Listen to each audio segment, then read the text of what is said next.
देख रहे हैं इंडिया टुडे ग्रुप का फार्मर डिजिटल प्लेटफॉर्म किसान तक। बात आज हम फिर से किसान आंदोलन की करेंगे।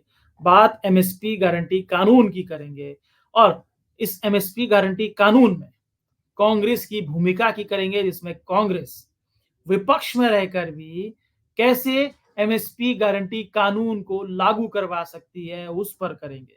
क्योंकि कांग्रेस जिस तरीके से चुनाव जीत कर आई है, जिसमें कांग्रेस ने चुनाव जीतने पर एमएसपी गारंटी कानून लागू करने की मांग की थी, तो उसी के इर्द गिर्द बात करेंगे। क्योंकि एमएसपी गारंटी कानून की मांग को लेकर 13 फरवरी से पंजाब हरियाणा बॉर्डर पर किसानों का आंदोलन जारी है। इस बीच देश में नए लोकसभा चुनाव संपन्न हो चुके हैं, जिसके नतीजों में किसानों का प्रभाव दिखाई दिया है और देश में किसी भी राजनीतिक दल को सरकार बनाने के लिए स्पष्ट बहुमत नहीं मिला है। हालांकि बीजेपी के नेतृत्व वाले एनडीए को बहुमत से अधिक सीटें मिली है, जिसके बाद नरेंद्र मोदी की बतौर प्रधानमंत्री तीसरी बार ताजपोशी होने जा रही है और यहीं से शुरू होगा मोदी सरकार 3.0 का कार्यकाल।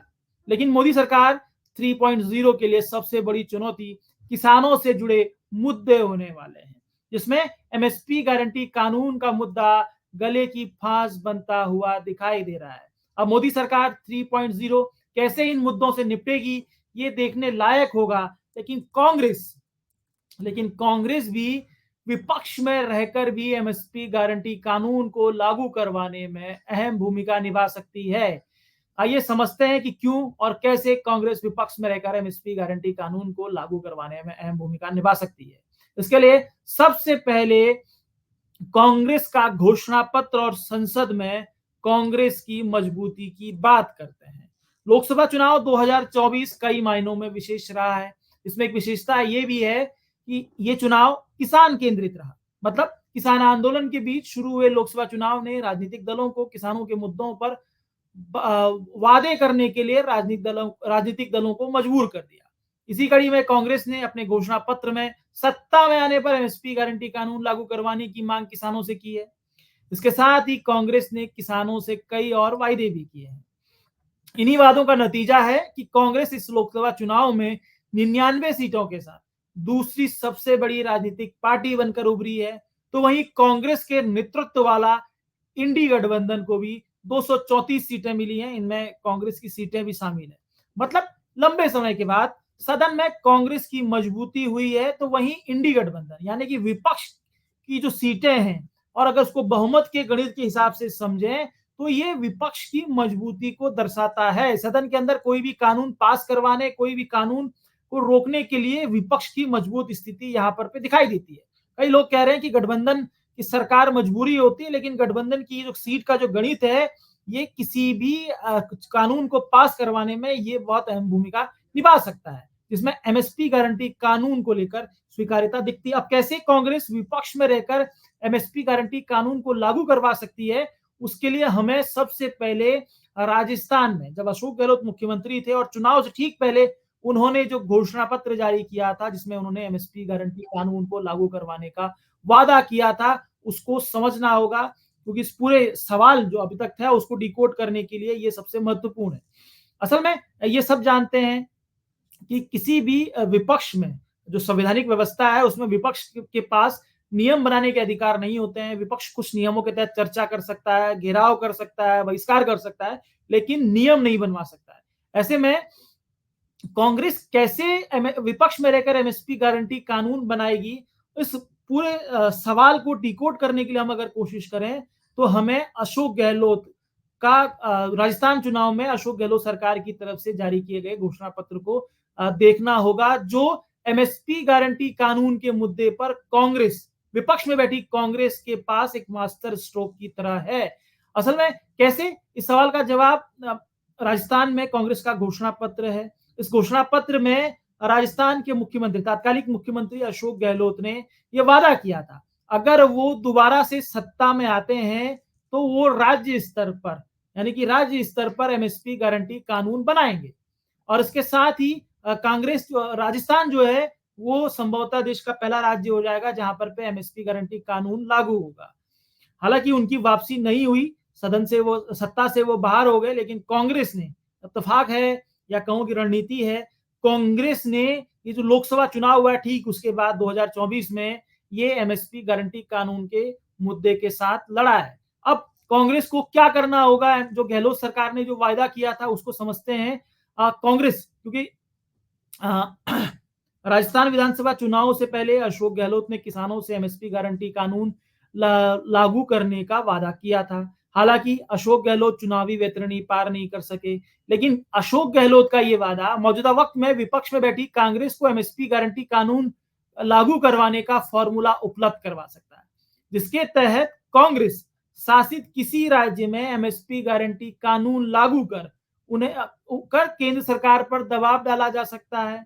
इसको लेकर किसान महापंचायत के राष्ट्रीय अध्यक्ष रामपाल जाट कहते हैं कि भारतीय संविधान में एमएसपी गारंटी कानून बनाने का अधिकार राज्यों के पास है। केंद्र के पास सिर्फ दो ही स्थितियों में एमएसपी गारंटी कानून बनाने का अधिकार है। एक, जब राज्यसभा लोकहित में इस कानून बनाने का संकल्प पारित करे। दूसरा, दो विधानमंडल यानी कि राज्यों के विधानमंडल एमएसपी गारंटी कानून बनाने को लेकर संकल्प पारित करें। दूसरे वाला अगर बात करते हैं उसमें भी राज्यों की भूमिका अहम है। रामपाल जाट बताते हैं कि देश के अधिकांश राज्यों में कृषि उपज मंडी अधिनियम लागू है।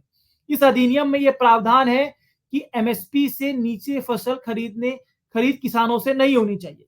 अगर इस अधिनियम में अगर ये कर दिया जाए कि एमएसपी से नीचे फसलों की खरीद किसानों से नहीं होनी चाहिए, बस राज्य सरकार को ये करना है कि वो नियम बना दें कि मंडी के अंदर एमएसपी पर ही बोली हो, मतलब किसी भी मंडी में फसलों की जो खरीद है वो एमएसपी से ही शुरू होगी, यानी कि एमएसपी न्यूनतम रेट हो।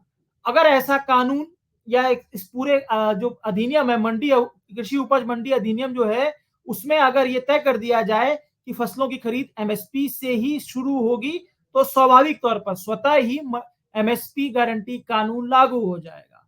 अब मौजूदा वक्त में ये बहुत दिलचस्प है कि तेलंगाना, कर्नाटका, हिमाचल में कांग्रेस की सरकार है, और अगर कांग्रेस किसान नेता रामपाल जाट के इस फॉर्मूले पर अमल कर किसी भी राज्य में एमएसपी गारंटी कानून बना देती है, तो केंद्रीय स्तर पर विपक्ष में रहकर इस पर सदन में सार्थक चर्चा करवाने में कांग्रेस सफल रहेगी, क्योंकि नंबर गेम भी कांग्रेस के पास है।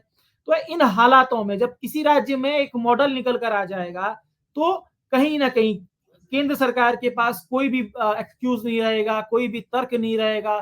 सदन के अंदर सार्थक चर्चा होगी, और सार्थक चर्चा जब होगी तो जाहिर तौर पर रणनीति के तौर पर कांग्रेस को पास माइलेज होगा, और कहीं ना कहीं भाजपा सरकार या एनडीए सरकार केंद्रीय स्तर पर एमएसपी गारंटी कानून बनाने को लेकर मजबूर होगी। जरूरत है कि कांग्रेस स्टैंड ले, पहले राज्य स्तर पर स्टैंड ले, दूसरा कांग्रेस वो सेंट्रल लेवल पे स्टैंड ले। कहीं ना कहीं अब जो कांग्रेस के नीति निर्माता है, तेलंगाना कांग्रेस का एक एग्रीकल्चर स्टेट है, जहां पर हम देख सकते हैं कि इससे पहले की जो सरकार थी, केसीआर सरकार थी, वहां पर पे 15,000 सब्सिडी प्रति एकड़ देने का फॉर्मूला था। कांग्रेस ने भी उसी फॉर्मूले के साथ सत्ता में आई, वहां पर पे किसानों को उसी फॉर्मूले पर 15,000 रुपए प्रति एकड़ की सब्सिडी दे रही है। ऐसे में अगर कांग्रेस तेलंगाना जो शुद्ध एग्रीकल्चर स्टेट है, वहां पर पे इस फॉर्मूले पर एमएसपी गारंटी कानून को इंप्लीमेंट करवा देती है, और तेलंगाना के इस मॉडल पर देश में प्रचार प्रसार करती है, रणनीतिक तौर पर सदन में चर्चा करवाने में सफल रहती है, तो ये बड़ी जीत होगी। और जो किसान लंबे समय से आंदोलन कर रहे हैं, लंबे समय से अपना घर, अपनी खेती, अपनी बाड़ी, अपनी कई चुनौतियां, स्वास्थ्य, परिवार सबको छोड़कर पंजाब और हरियाणा बॉर्डर पर बैठे हुए हैं, देश में किसानों को सबको लाभ मिले उसको लेकर आंदोलन कर रहे हैं, तो ऐसे में किसान आंदोलन, उन किसानों की समस्या खत्म हो जाएंगी और देश के किसानों को बड़ी सौगात मिलेगी, और संभवतः विपक्ष में रहकर किसानों के मुद्दों को हल करने का ये नायाब तरीका पहली बार इजाद होगा। ये हमारी कोशिश है। आपको ये हमारी कोशिश कैसी लगी जरूर बताइएगा। अगर आपको हमारा कार्यक्रम पसंद आता है तो हमें शेयर, सब्सक्राइब, लाइक जरूर कीजिए। इसी के साथ ही इजाजत दीजिए, आप सबसे फिर मुलाकात होगी।